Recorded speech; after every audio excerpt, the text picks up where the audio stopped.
ఈ రోజు నేను రియల్ లైఫ్ లో అలాదీన్ గురించి చెప్తాను. ఈ స్టోరీ షేవ్ పోర్ట్ లూసియానా అనే సిటీలోది. ఆ ఊర్లో ఒక అబ్బాయి చాలా రిచ్ అన్నమాట. పేరు అలరిక్ డెన్వర్ అని. అతనికి చాలా ఫేమ్ రావడం స్టార్ట్ అయింది. ఎలా అంటే ఎవరైనా వచ్చి నాకు ఒక విష్ కావాలి, డబ్బులు కావాలి అంటే వాళ్ళ బ్యాంక్ అకౌంట్ ని నింపేసేవాడంట. కానీ కొన్ని రోజుల తర్వాత నుంచి ఆ రిచ్ గా యొక్క ఫ్యామిలీ మెంబర్స్ ఒక్కొక్కరు మాయం అవ్వడం స్టార్ట్ అయ్యారు. అలాంటి సమయంలో విష్ అడగడానికి జిమ్మీ అనే ఒక వింత వ్యక్తి వచ్చాడు. అతనేమో నాకు డబ్బులు వద్దు, నేను లైఫ్ లో పక్షుల్లాగా ఎగరాలి అని అడిగాడు. సరే అని రిచ్ గాయి మెకానికల్ గా ఒక వింగ్స్ తయారు చేసి ఇస్తాడు. ఇచ్చి ఈ ఎత్తైన బిల్డింగ్ నుంచి దుంకుమంటాడు. కానీ ఆ వింగ్స్ రియల్ కాదు.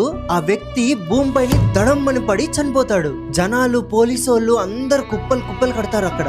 ఆ తర్వాత రిచ్ గాయ్ వాళ్ళ ఇంటికి వెళ్లి చూస్తే ఒక ఘోరమైన విషయం తెలుస్తుంది. అతని బేస్మెంట్ లో దొరికింది ఒక ఘోరమైన విషయం. ఆ రిచ్ గాయ్ అతని ఫ్యామిలీ మెంబర్స్ అందరిని బంధించి వాళ్ళ ఇంటి కింద ఉన్న గోల్డ్ మైన్స్ ని తవ్విచ్చేవాడు. తవ్విచ్చి వచ్చిన గోల్డ్